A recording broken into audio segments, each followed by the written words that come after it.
My Uncle Silas, not unnaturally, and as might have been expected, had little use for the church. "Carter popery and humbug," he would say. "Carter folks a maundering and a mooling about in church, singing songs in nightshirts." And it followed naturally on this, also, that he had little use for parsons. "Fool of the family," he would say, "like old Rev Frogface we had here in '93. Here he would give an imitation of the Reverend Frogface, tall, nasal, drooling, hollow-chested, and vacuously dithering, riding a strange sort of bicycle and peering through gold Oxonian pince-nez at the simple robust world of my Uncle Silas and his fellow countrymen. "Morning, morning, voiced like some old ewe lambing. Morning, Silas, and how does the world use you and yours this morning?" My Uncle Silas thought that, on the whole, his long life, bathed though it had been in much beer and cloaked under a good many adventurous petticoats, had been a pretty good one. "And after all it's mine," he would say. "I done what I liked with it and took the good with the bad. Anything wrong with that?" I would assure him that I thought there was, all things considered, nothing wrong with that at all. "Well, Frogface did," he said. "He was always at me to get me to live it different. He wanted to get me to reform." The idea of this formidable prospect made me start to laugh, but my Uncle Silas stopped me instantly. "Oh, you can laugh," he said, "but when a man's happy, what sense is it of trying to get him to start all over again and be miserable? Without they're miserable, some folks don't think they're good." I heartily agreed with this, and he went on. "Or is a popping his head over the garden fence and wanting a word with me, voiced like some old ewe lambing. 'Silas, I should like a word in your ear, Silas, if you don't mind.'"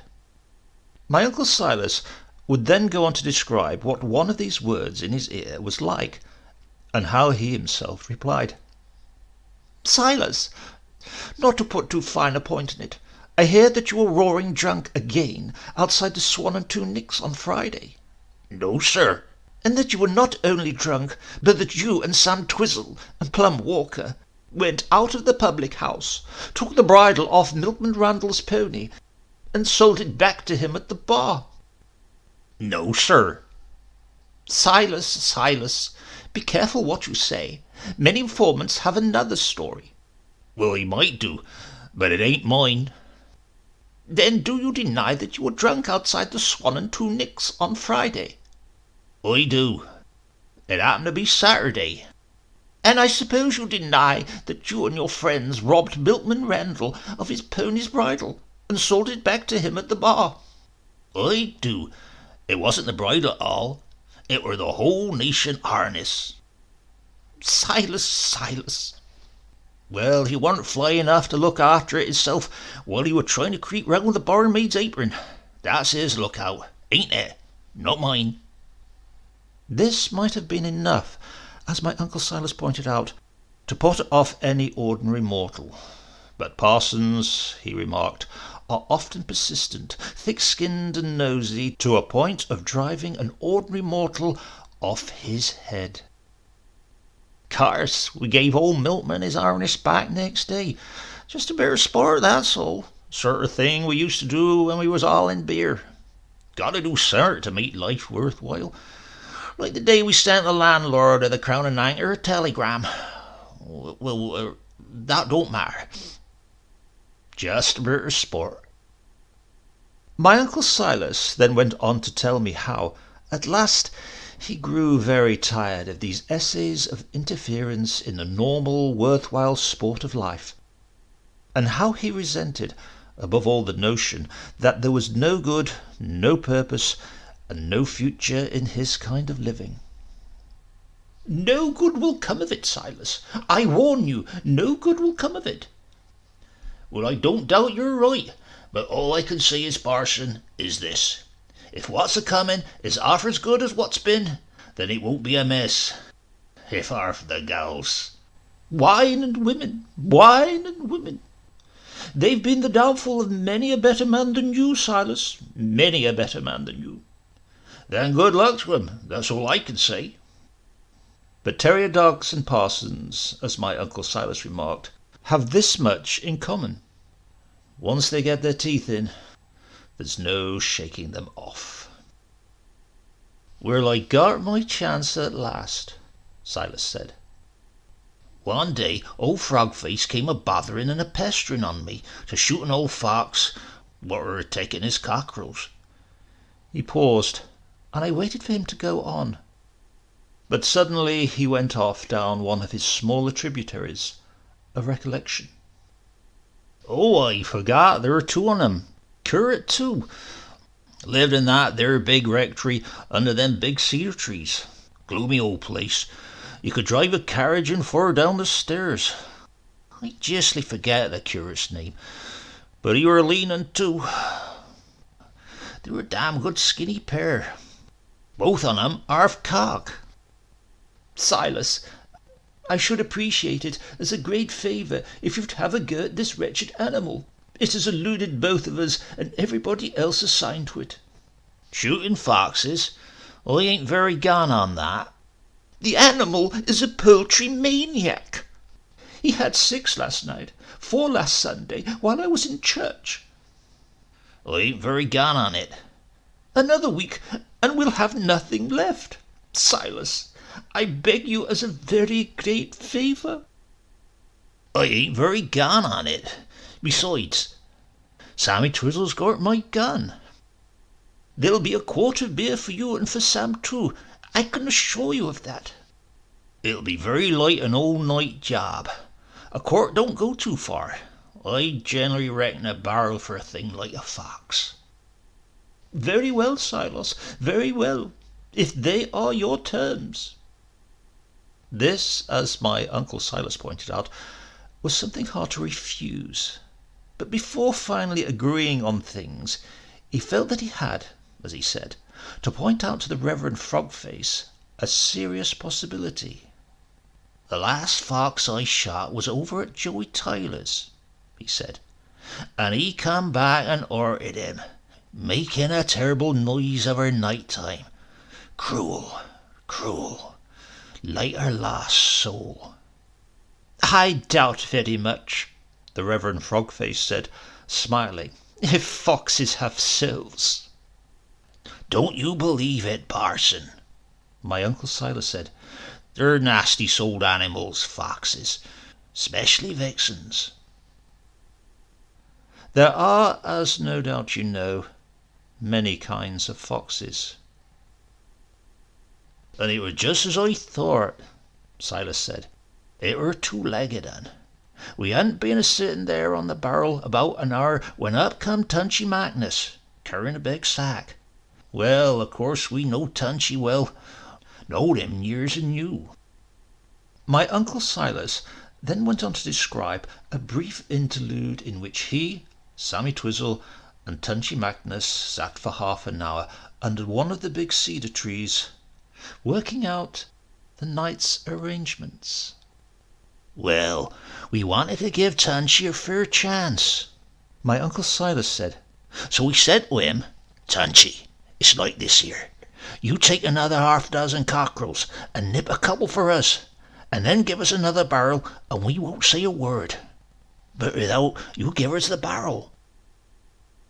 There was, I thought, a slight flaw in this otherwise profitable arrangement, and I said, 8 cockerels, while the 2 of you are on guard." "Well," my Uncle Silas said, "we were going to pretend there was 2 foxes, and one of them took the cockerels while we were chasing t'other. Anyway, that don't matter. Tunchy agreed, and about midnight we bunked him off with the cockerels." During all this, I detected an unusual change in my Uncle Silas's behaviour, and I was about to remind him of it when he said, "Don't keep chipping in all the time. I'm trying to recollect summer." I said I was sorry. I had only wanted to put right what I felt was an important omission.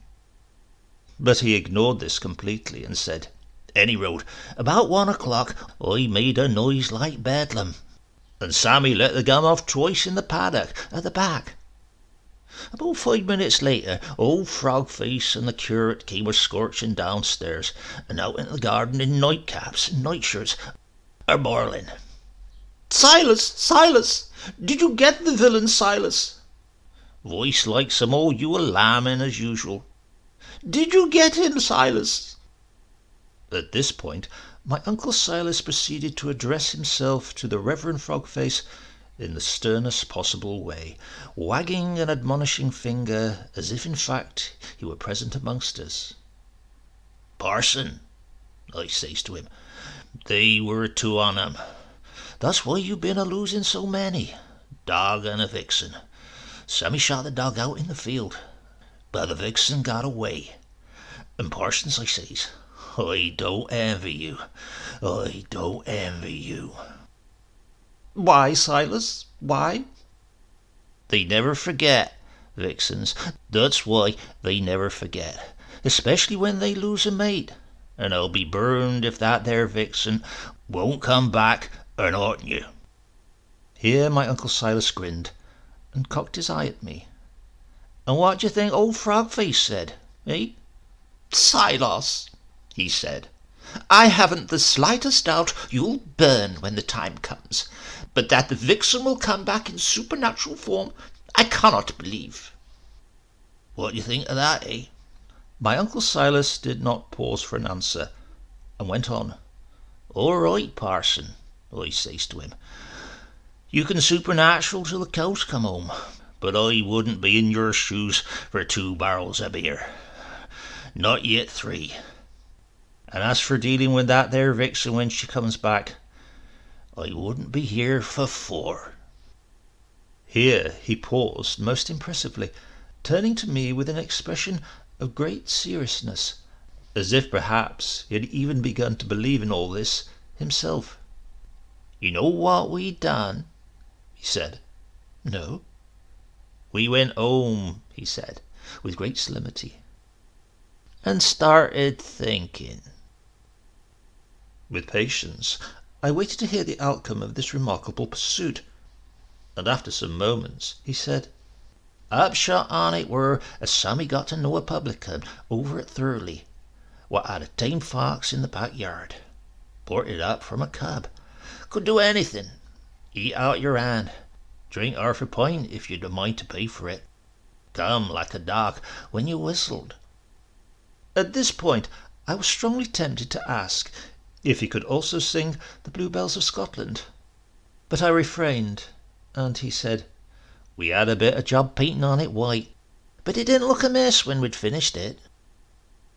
"I believe you will burn," I said under my breath, but he didn't hear me and went on.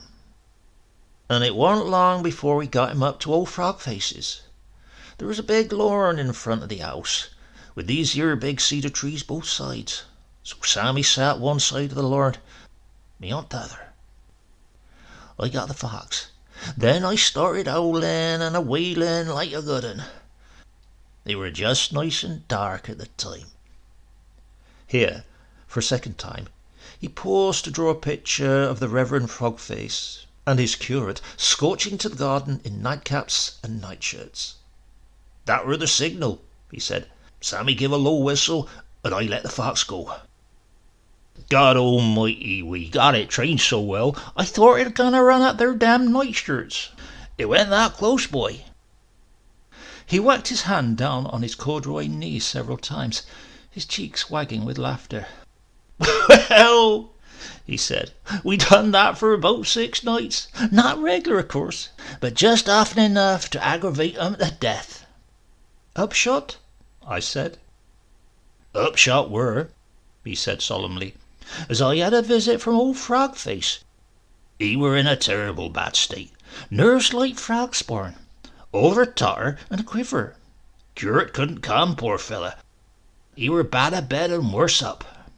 He licked his lips with great satisfaction, and again I was reminded of what seemed to be a change in his habits, but he gave me no time to discuss it, and said, "Begged on me to shoot there. Went down on his knees and begged on me. They were damn near tears in his eyes. 'Silas,' he said, 'Silas, I beseech you, Rid us of this ghastly visitation. Well, I couldn't very well say no, could I? 4 barrels, I said. No, he said blandly. No, we didn't want to be too hard on him. We didn't want to be too hard. We didn't want to be greedy. We settled for 3 barrels. After all, it took 3 nights to get rid of the damn ghost, and 2 or 3 pipes of bacca. That were cheaper the price. He paused again, and gave a slight diabolical start of one eye, remembering something. Oh, yes, and we got 1/2 a sovereign for the brush. For the what? Just shows you what fools parsons are, he said. Only half sharp, that curate. Wuss than frock-face. Hadn't got 2 pennyworth of split peas in his head. I think I smell burning, I said under my breath. But his ears were quick, and he said, What are you muttering about? What you were going to say to me just now? Then I remembered the omission, the change in his habits, and what I thought was his odd behaviour throughout the telling of the tale. You haven't had a drop of wine all evening, I said. He looked up at me in gloom. Oh, no, boy, he said. We've tasted the last on it.